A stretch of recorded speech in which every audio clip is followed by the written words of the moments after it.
नमस्कार, मी किरण आणि आपण पाहताय Mumbai reporter news. Mumbai reporter news मध्ये आपलं सर्वांचं स्वागत. पाहुयात बातमी सविस्तरपणे.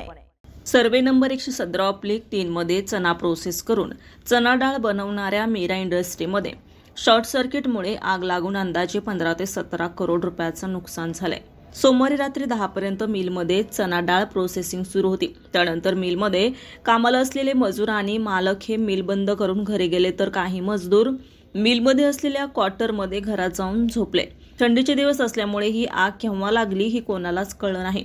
परंतु मंगळवार रोजी सकाळी मिलमधून मालक पियुष गंगन यांचा फोन आला आणि मिलमधून धुवा निघत असल्याचं वृत्त कळालं. त्यावर त्यांनी आपले बंधू सचिन गंगन यांना फोन करून बोलावलं आणि तसेच मिलमध्ये गेले. मिलचं शटर उघडताच आत अग्नीचं रुद्ररूप आणि तांडव पाहायला मिळालं.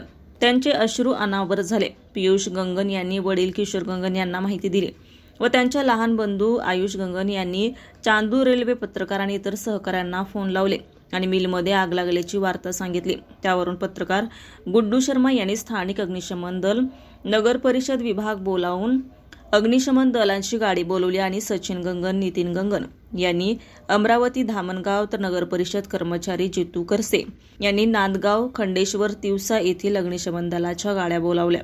घटनेची माहिती मिळताच स्थानिक पोलीस स्टेशन निरीक्षक अजय आकरे आणि पोलीस दल घटनास्थळी दाखल होऊन परिस्थिती सांभाळली असून महसूल विभाग मंडळ अधिकारी निलेश तुल आणि इतर सहकाऱ्यांनी घटनास्थळी धाव घेतली. तर गावातील सहकारी बच्चू आंड्रे, पप्पू भालेराव, नंदा वाधवानी, बंडू भुते, राजेश मुंदडा, बंडू मुंदडा, हर्षल वाघ, पप्पू सोळंके, डॉक्टर निलेश विश्वकर्मा, राजू शिवनकर, बंडू आठवले, गुड्डू शर्मा आणि व्यापारी राजू जालान तसेच गावातील समाजसेवक यांनी आग नियंत्रणात आणण्याचे प्रयत्न केले.